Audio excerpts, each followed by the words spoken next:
Bonjour à tous, aujourd'hui je reçois Claire qui va nous proposer une recette de son livre Retour vers la cuisine. Bonjour Aurélie. Alors qu'est-ce que tu vas nous proposer de bon? Alors aujourd'hui on va faire des pommes masquées. C'est une recette des années 20 qui consiste tout simplement en une pomme farcie de gelée de groseille et enveloppée de pâte à tarte. Sais-tu que j'ai déjà fait des pommes masquées? Alors? Et ouais. Tadam! Ah d'accord. Oh, écoute, elle est vraiment ravissante. Oui. Elle est très jolie. C'est super pomme. Oui. Et là elle est masquée, on peut pas dire le contraire. Non, là c'est un petit peu différent. Nous, ce qu'on va faire, c'est une recette ancienne. À une époque, on mangeait beaucoup de pommes, on faisait pas trop de desserts au chocolat, il n'y avait pas de fruits exotiques, etc. Donc en hiver, beaucoup de desserts avec les pommes. Et celui-là est tout simple et vraiment très bon. Ça me va bien. Alors il faudra 300 g de farine, 165 g de beurre doux, 50 g de sucre, un œuf, un peu de sel, 4 pommes, des pommes plutôt rustiques qui tiennent bien à la cuisson, et de la gelée de groseille, en quantité suffisante, comme on dit. On commence par mélanger les ingrédients secs, la farine, le sucre et le sel. Voilà, merci. Moi j'aime bien, je fouette toujours un petit peu parce que je trouve que c'est ça qui mélange bien de façon plus régulière. Voilà. Donc tu auras peut-être remarqué que c'est du beurre doux et du sel et pas du beurre salé. Moi je trouve que le beurre doux se comporte quand même mieux dans les cuissons et se travaille mieux, etc. Donc c'est plutôt ce que je conseille de faire. Donc le beurre il est plutôt mou là. Ouais, le beurre il est plutôt mou. Ce sera plus facile. Voilà, on met tout. Bon, c'est vraiment la pâte à tarte. Moi c'est ma pâte à tarte que je fais, voilà, de façon... je dirais rien de particulier. On sable avec les doigts, hein, donc en pinçant. Donc on va essayer d'avoir en fait plus qu'une seule matière qui sera du beurre et de la farine mélangée, hein, et pas des bouts de beurre et encore des bouts de farine. Mais c'est pas du pétrissage, on fait pas de la boulangerie. Ah, ça commence à prendre une couleur un petit peu jaune, ça commence à se passer comme on veut. On le sent de toute façon avec les doigts, il reste encore des petits bouts de beurre. Donc là, il faut quand même, faut pas s'arrêter trop tôt parce que sinon après on a une pâte avec des bouts de beurre à l'intérieur et ça c'est pas bon. Ça marche pas après. Voilà. Et au dernier moment, on met l'œuf pour lier la pâte et donc à partir de ce moment-là, hein, comme tu sais, la règle d'or c'est de la travailler le moins possible. Sinon, ça devient élastique. Voilà, ça colle bien aux doigts. Voilà. Sur les doigts, or c'est celle qu'on veut avoir pour lier. Donc là je vais sortir du saladier. Voilà, hop. Voilà. Merci. Voilà, je vais donc donner 2-3 tours pour que ce soit quand même le plus homogène possible, hein, parce que là on a encore des traces d'œufs. Moi, ce que je fais, c'est que je la mets pas en boule, ma pâte, avant de la mettre au frigo, parce que je trouve qu'après, c'est très difficile à étaler. Attends, je vais quand même lui donner 2 ou 3.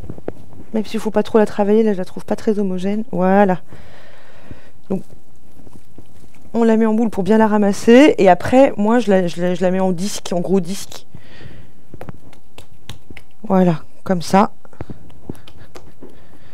Comme ça, quand elle sortira du frigo, elle sera dure, mais elle sera un petit peu moins difficile à travailler, parce que si c'est une boule, c'est compliqué. Ah bah, voilà, c'est fini. Et donc direction le frigo, combien de temps? Si on peut, une nuit, hein, sinon le temps que vous pouvez faire. Même une demi-heure, c'est déjà mieux que rien. Ok. Hein. Alors, maintenant notre pâte, on l'a sortie du frigo. Oui, alors on va l'étaler. Hein, donc... après qu'elle est reposée, tiens, je te remets ça. Ouais. Donc l'idée c'est de l'étaler en la travaillant le moins possible. Elle est toujours un petit peu, elle est un petit peu dure, alors on essaie de la réchauffer un peu avec les mains. Donc moi je la frappe, hein, je la tape toujours un peu pour lui remettre les idées en place une fois qu'elle sort du frigo.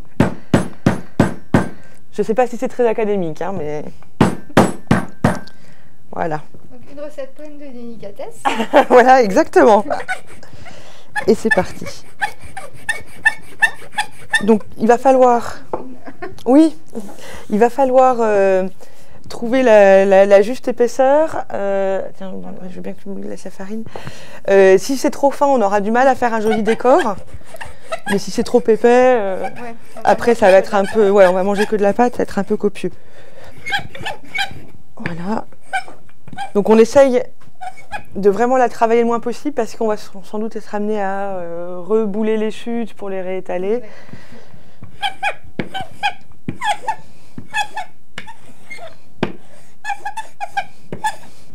Ce qu'on fait, c'est que, en fait, on va l'envelopper en deux parties, d'accord? Donc je vais d'abord couper comme ça, un petit peu au pif de la pâte, qu'on va venir fixer sur la pomme, comme ça. Alors automatiquement, on va se retrouver avec des gros plis. Donc ça, on pourra les enlever pour pas avoir trop de pâte. Alors voilà, ce qui peut arriver souvent, c'est que ça se casse. Et ensuite, on découpera bien régulièrement un rond qu'on viendra mettre sur le dessus pour avoir une section qui soit jolie. Alors, ce qu'on va faire, par contre, est-ce que je peux te demander de me vider les cœurs de pommes? Donc là, voilà. Et on met de la confiture de groseille. Ça peut être, si vous préférez autre chose que de la groseille, surtout, faites comme bon vous semble. La framboise, ça peut être pas mal. La framboise, ça peut être pas mal. Ouais. Donc, est-ce que je peux te demander de me découper avec ceci, voilà, le plus régulièrement possible? Donc là, Un joli petit cercle. je vais... Hop. Alors, une fois qu'on a mis la gelée, il faut pas trop tarder parce que après, en fait, ça détrempe un petit peu la pâte en dessous. Et comme je vais la déplacer pour la poser sur la plaque, si j'attends trop, ma gelée va passer à travers la pâte crue. Voilà.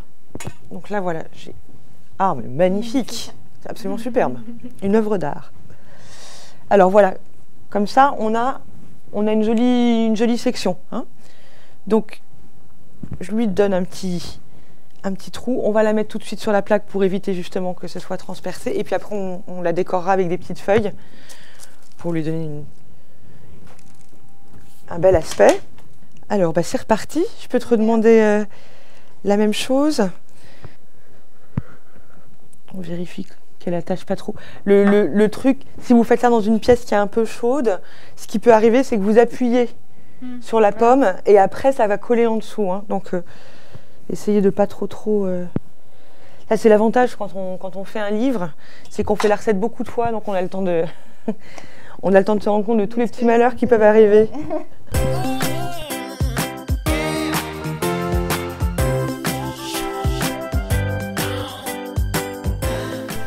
Donc c'est une recette très simple, mais vraiment super gourmande. Et donc, ce que je te disais tout à l'heure, c'est que on peut la faire avec de la pâte à choux. C'est-à-dire que je l'ai trouvée dans un livre des années 20. Et la proposition à la base, c'était de la faire avec de la pâte à choux. Donc le même principe, les pommes, la confiture de groseille, et on recouvre de pâte à choux. Donc c'est un peu plus compliqué, un peu plus technique à cuire parce qu'il y a beaucoup de pâte à choux et du coup en bas ça va avoir tendance à être détrempé. Mais si tu as l'habitude de faire de la pâte à choux et que tu en maîtrises la cuisson, c'est sympa aussi. Ouais, voilà. Tu m'en fais parfait. Il faudrait qu'on en ait 6 en tout. D'accord. Je vais faire une petite feuille.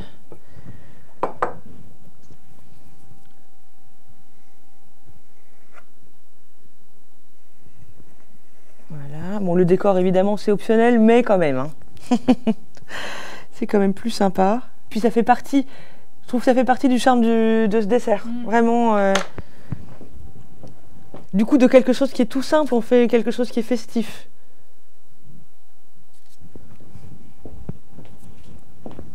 Puis alors ça, on fait ça avec les enfants, en plus, ils les adorent. Voilà, on met... Ah, je vais le tourner. On met les 2 feuilles. Et après, on se sert des petites billes pour camoufler le centre. Voilà. Donc, on va dorer tout ça. Hein. Donc là, tu m'as mis un petit peu d'eau. Oui, moi je mets toujours un petit peu d'eau dans ma dorure. Je trouve que c'est moins pâteux après. Donc l'avantage de ce dessert, c'est inratable. C'est-à-dire que la seule chose qui peut vous arriver, c'est que ce soit un peu moche. Mais ce sera bon quoi qu'il arrive. Donc c'est vraiment top. Ça se réchauffe très bien aussi. Donc la dorure, c'est vraiment indispensable. Hein. On avait fait une fois un essai sans dorure et vraiment... ça perd beaucoup de sa gourmandise. Ça a l'air d'être un détail, mais... parce que la pâte, elle va cuire, elle va avoir un aspect un petit peu mat, un petit peu gris si jamais on la dore pas. Et comme là, c'est vraiment l'objet... Enfin voilà, quoi, c'est la boule de pâte. Si jamais on dort pas, c'est un petit peu dommage de s'être donné tout ce mal et... pour avoir quelque chose qui au final sera pas trop gourmand. Voilà, je pense que l'on est pas mal. Magnifique. Donc maintenant, on enfourne. 180 degrés et 40 minutes. Bon, Okay. On vérifie toujours un peu à l'œil de toute façon. Mais c'est ça l'idée, il faut que la pomme soit cuite à cœur quand même.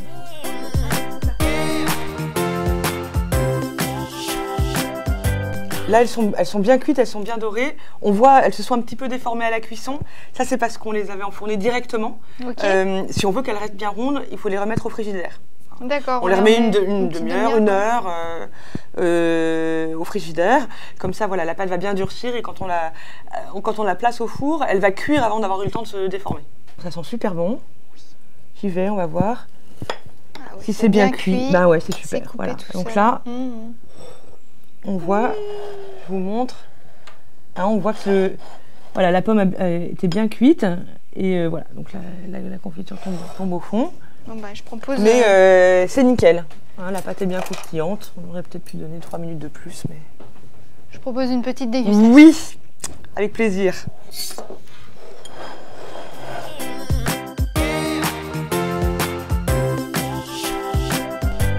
Merci Claire pour cette délicieuse recette. Mais je t'en prie, c'était un plaisir. Et si vous avez aimé vous aussi la recette, partagez-la et abonnez-vous à notre chaîne.